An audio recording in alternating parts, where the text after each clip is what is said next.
I hope there's more like this, because lately the horror genre has been pretty much, on the downward spiral. But this was a step up.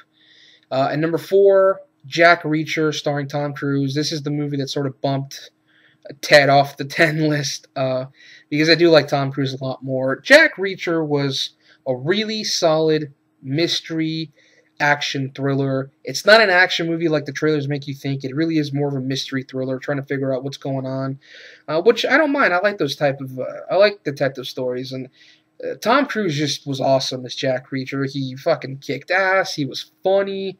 I know in the book, Jack Reacher is supposed to be the 6-foot tall, blonde haired, 200-pound muscular guy, which, if you think about it, Jack Reacher really should be played by Dolph Lundgren, because that pretty much describes him perfectly. Well, I like to think that if Dolph Lundgren's career went a different direction, he would be playing Jack Reacher, because he fits the description perfectly. 6 feet tall, blonde hair, 200-pound muscular dude. That's Dolph Lundgren. But of course, he's pretty much stuck in direct-to-video land. But Tom Cruise still does a great job with the character, and there's a lot of fun moments of dialogue in here, and just a really solid mystery thriller. And it's definitely better than this other movie that's on my other list, my So-So films, that stars a famous character from a famous book series, which I was not a huge fan of. But Jack Reacher, I definitely liked.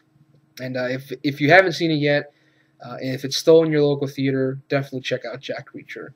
At number 3, Chronicle. This is a movie that took the found footage genre and definitely added some new life to it. You got some really solid acting, some likable characters, some great effects.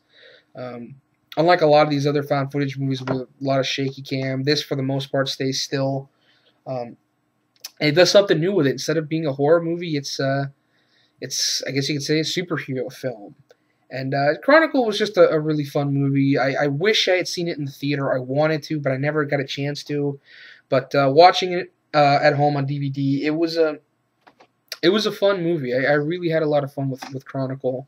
And there's actually another movie, another found footage movie that's on my other list, that also does something different with the found footage genre, but that one I didn't think was as good. But yeah, Chronicle.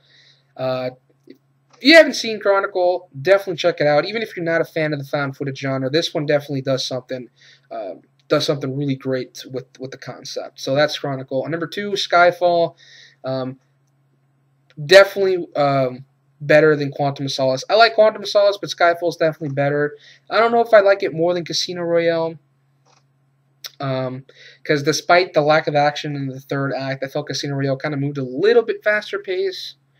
But Skyfall was just a really solid Bond movie. I mean, Daniel Craig is really doing a solid job as James Bond, and I know he's in contract for 2 more movies, so we'll see what happens there.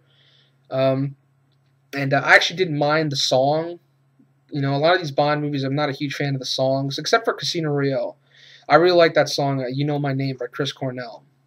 But Quantum of Solace's song, Another Way to Die, which was sung by Alicia Keys, not really a big fan of that one. But Skyfall by Adele, I didn't mind it too much. I'm not a huge fan of hers. I do think she's actually a really solid singer, and I don't think her music is nearly as stupid as, like Katy Perry, or that one chick who sings that Call Me Maybe song. Her music isn't nearly as dumb as that.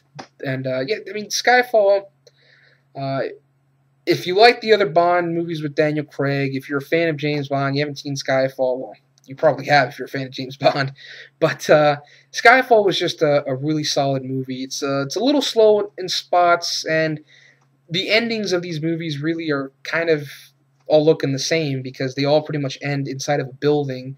I'm hoping with the next James Bond movie they do something a little different, because they usually have ended with James Bond in a building that's being destroyed somehow. And Harvey Bardem, he's great as the main villain. So Skyfall, a really good Bond movie. And finally, my number 1 is The Raid: Redemption. Not only my favorite film of the year, but it's probably one of my favorite action movies now. The more I watch the movie, the more I like it. I have no problems with this movie. It's the one movie that not only lived up to my expectations, but exceeded them.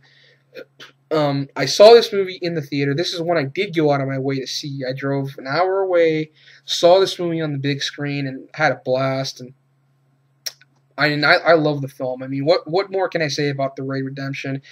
If you love action, if you love martial arts, check out The Raid Redemption because it really is worth the hype. So yeah, that was the Raid Redemption. And number 8, I know I skipped number 8. I'm sorry. Men in Black 3. Definitely a vast improvement over the second film. It really reminded me why I liked the first one so much. It had a lot of heart to it, like the first one did. Like the second one was actually kind of depressing if you think about it, because in the second one, like in the first one, you find out that Kay is retiring. He wants to be with his wife, who he had to leave. So he retires, he has his memory erased, and at the end of the movie, he goes back to his wife, and he's happy. At the beginning of the second movie, though, we find out that his wife left him, and that Kay is now miserable working at a fucking post office. What? And then with the way the second movie ends, with Rosario Dawson having to leave, so now Jay lost, this girl that he was kind of falling for. So it's kind of a depressing movie. It's not that funny, and then you add in all this other stuff, so it's kind of depressing, especially compared to the first one, which had that kind of a really upbeat ending.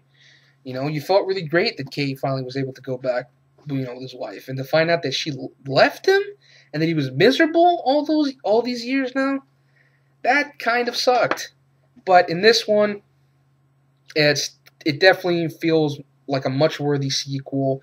It's a lot of fun. Josh Brolin, when Josh Brolin is there, the whole back in time thing, it's just an excuse to have a different actor play Kay. But Josh Brolin does a really great job as a young Kay. And Will Smith is great, and there's a lot of great chemistry between Will Smith and Josh Brolin, and just a really fun, definitely a lot funnier, definitely a much more upbeat movie than the second film. So yeah, that was at number 8. Men in Black 3. So yeah, so that was my favorite films of 2012.